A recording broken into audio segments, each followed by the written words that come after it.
Hello and welcome to the second episode of Gun Wars SMGs Part 2. In this episode, we're going to take a look at the 4 SMGs that we haven't looked at yet, and for me, there's definitely some surprising results. If you haven't seen the first episode, I'll leave a link to that video down in the description, but if you have seen it, thank you, and let's drop right into the video.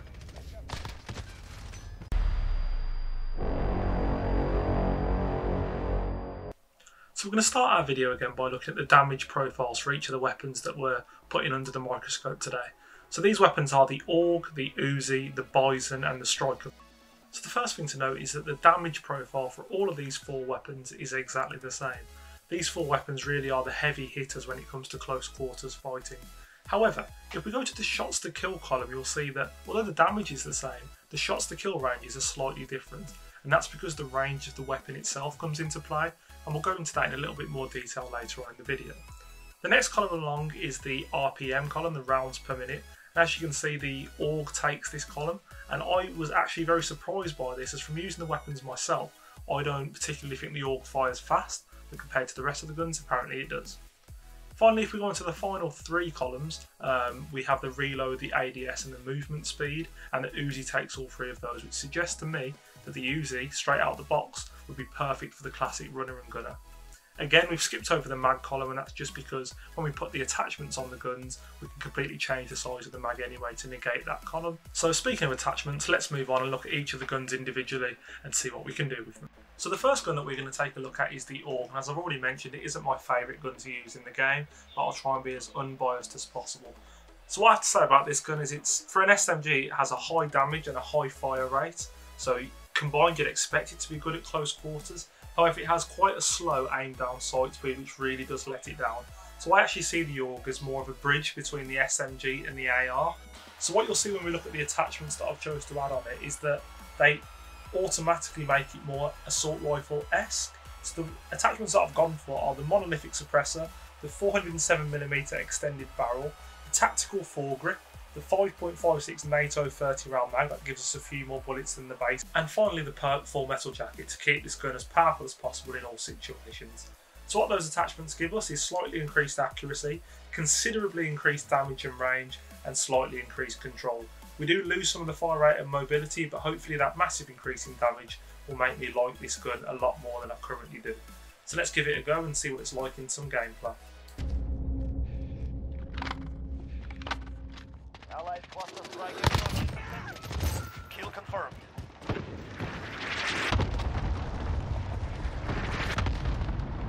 Enemy UAV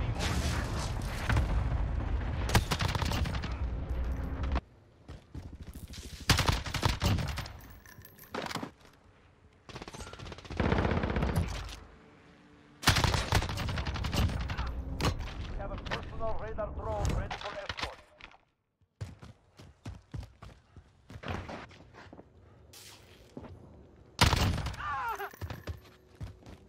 So let's summarise that, and we'll start with a huge positive for this gun. It really does have a high damage profile. As you saw from a few of the clips there, I was either second to shoot or had multiple enemies shooting at me, and this gun was able to get me through that situation because of how much damage it deals. However, I'm the sort of player that has sprintitis. I can't help but sprint, so having a gun with a fast ADS really benefits my play, and this gun simply doesn't have that. So I think it favours a slower player who's already going to be ADS when an enemy comes into view. And if you're in that situation, you will definitely win the fight. Over to gun 2. And gun 2 is the Bizon, the small gun with a huge magazine. It's like a pocket-sized LMG. Its base stats are quite balanced, which suit it to a new player, and it's the reason why it's never a bad thing to land on it as your first gun in Warzone. However, we're going to add some attachments to it as always and see how that affects its stats. So the attachments that we're going for this time are the monolithic suppressor as always, the 8.7-inch steel barrel, the TAC laser, the 84 round helical mags, which for me is just an astronomical amount of bullets for an SMG, perfect for the spray and prayer, and finally we've got the granulated rear grip tape. So what does that give us exactly? It gives us slightly increased accuracy, slightly increased range and slightly increased control. What that does, it keeps the gun very balanced and hopefully gives us a really nice SMG to use in game. So let's go and find out.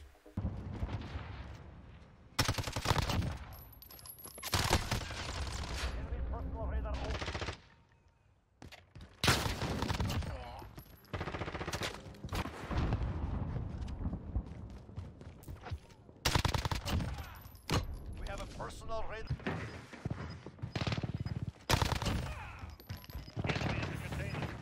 Kill confirmed. Just to warn everyone right now, the summary I'm about to give is probably the worst gun summary you've ever heard on the Call of Duty channel in your life, but I'm going to do it anyway. Start with a positive though. This gun, when you've got the 84 round mag on it, has endless bullets. I'm fairly sure that I didn't reload once during a whole game whilst getting some of those clips. The second bit of feedback is that I actually had more success with this gun at mid-range as opposed to close range. I'm not really sure why. And the final bit is I don't get it. I didn't get the gun. There's something about it that I just don't like, that I don't get on with. I know that's not a very helpful feedback, it's just the way that I feel. I'd be really interested to see if other people find that the Bizon just doesn't live up to the stats that you're seeing on the screen. So please let me know down in the comments. And apologies for that, but we'll move on to the third gun. And that gun is the Striker 45. And this is a gun that I'm quite guilty of overlooking really, maybe because it's not been mentioned as part of the recent metas. And the only time I'm using it at the moment is when I'm in the Gulag. But after this video, that may be about to change. That's a little hint towards the end of the video. So if we look at the gun's base stats, I actually found that this gun looks like the most balanced gun in the game, with none of its stats really standing out from the others. So let's see how that changes once we've added the attachments that I choose to go for. And the attachments that we're going for this time are the tactical suppressor, the 400mm stainless steel barrel, the commando foregrip, the 45 round mag. As I mentioned at the start of the video, a lot of these mags are just to negate the lesser bullets that some of the guns have got by default, and the FTAC 60 series polymer grip. So what that gives us is increased accuracy, increased range, increased control, which is a bit of a running theme. And what that gives us in my eyes is effectively an assault rifle, which isn't the point of the video, but we'll see how it performs in game now.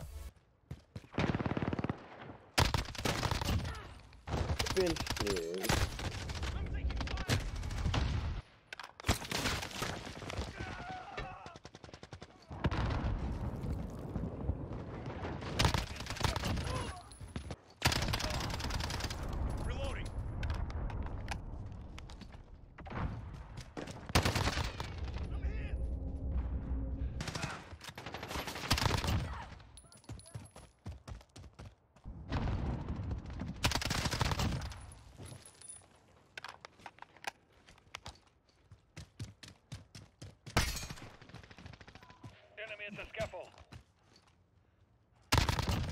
Target down.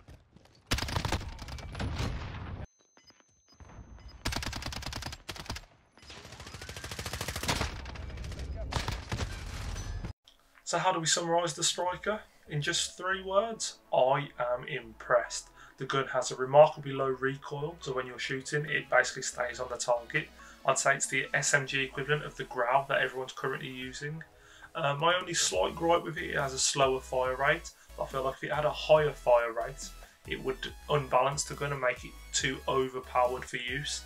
And the negatives, I actually can't think of any. This is a gun that I'm going to be putting in a lot of my loadouts, especially in Warzone, to give it a go, as I think it's not just effective at short range, but at mid range as well, it can absolutely laser. So if, like me, you've never really given the Striker a fair chance, I'd definitely suggest you give it a go, because you might be pleasantly surprised. So there's one gun left for review, so let's move on to that. And the final SMG up for review is the Uzi, a very, very well-known gun. And this gun, if you look at the stats, is clearly centred around mobility and high-paced play. It has the lowest ADS speed, it has the lowest reload speed, and the highest movement percentage. So if you're a player that's on the go, this might be the gun for you. However, if we add some attachments to it, we might make a few changes to those stats. So the attachments that we're going for here are the monolithic suppressor, the 16.5-inch factory carbine barrel, the Forged Tac ultralight stock, the commando foregrip, and the 40 round mag. So the reason I chose these attachments is because I didn't want to lose too much mobility. I wanted to maintain that movement speed. I also wanted to increase accuracy and range, which we've managed to do. So for the final time, let's get into some gameplay and see how the 8th and final SMG performs.